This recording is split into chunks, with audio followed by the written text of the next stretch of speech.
नमस्कार, मेरे साथ बैजयंत पांडे जी हैं जो कि बीजेपी के राष्ट्रीय उपाध्यक्ष हैं। सर, आज एक गौरवमयी पल है जब महामहिम राष्ट्रपति द्रौपदी मुर्मू जी की पुस्तक का विमोचन हुआ है।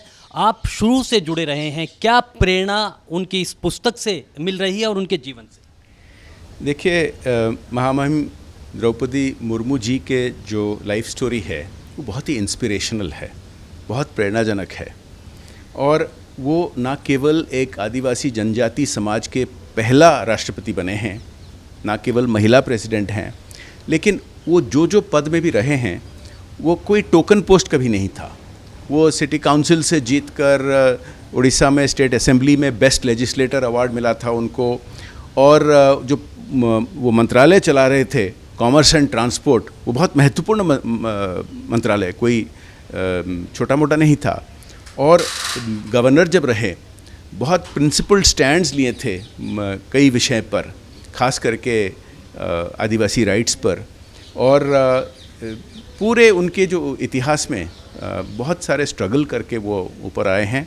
और उनका जो रेपुटेशन इस सब के बावजूद इतना अच्छा रहा है, उनका कैरेक्टर इतना अच्छा रहा है, वो एक प्रेरणा जाएगी। सर, एक सवाल ये है कि आपने कहा कि वो दिल्ली नहीं आई, लॉबिंग नहीं करती थी, और दिल्ली में जो लॉबिंग करके चीज़ें मिलती, एक ऐसा उदाहरण ये है, एक शेर कहा गया है कि अंबुज के पात में पात, पात में पात, मोदी जी की बात में बात। कमल के पत्ते को आप एक बार खोलते हैं तो एक पत्ता खुलता है, फिर दूसरा खुलता है। इसी तरह से द्रौपदी मुर्मू जी को राष्ट्रपति चुना गया, एक ऐसा जो कि आदिवासी भी, एक महिला भी। इस पत्ते को कैसे देखते हैं आप?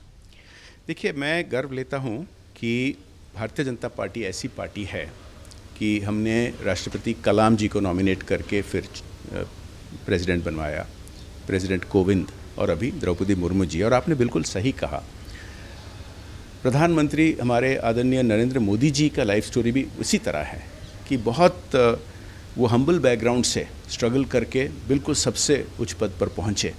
और वो प्रयास करते हैं कि समाज के सभी सेक्शन से ऐसे व्यक्ति आगे आए, देश को आगे बढ़ाए। और उनका ये प्रयास का सफलता, ये एक बड़ा उदाहरण है कि द्रौपदी मुर्मू जी जो हमारे राष्ट्रपति बने, वो बिल्कुल कभी लॉबिंग नहीं की थी। इनके बारे चर्चा तो हो रहा था क्योंकि उनका नाम बना हुआ था, लेकिन वो खुद कभी भी ऐसा कोई भी कदम नहीं लिए अपने आप को प्रमोट करने के लिए।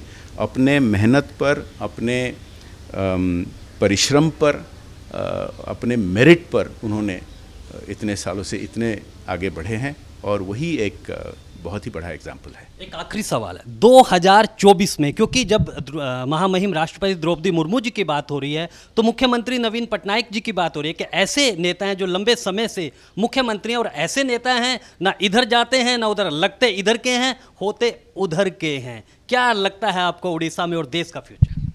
देखिए, आज इस महत्वपूर्ण किताब की विमोचन के अवसर पर मैं राजनीतिक विषय पर कुछ बोलना नहीं चाहूँगा।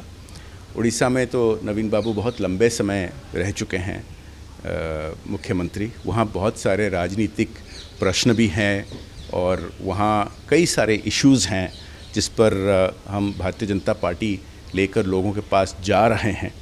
आज नहीं, कभी अलग अवसर पर मैं वही जो राजनीतिक सब प्रश्न हैं उड़ीसा पर, मैं उस पर बोलूँगा। बहुत बहुत शुक्रिया सर। तो ये थे बैजयंत पांडे जी जो कि कह रहे थे कि राजनीति पर आज नहीं बोलेंगे, लेकिन राष्ट्रपति द्रौपदी मुर्मू की किताब पर उन्होंने अपने अनुभव वो बांटे। आज के लिए बस इतना ही। आप रहे ब्रॉडकास्ट मंत्रा के साथ।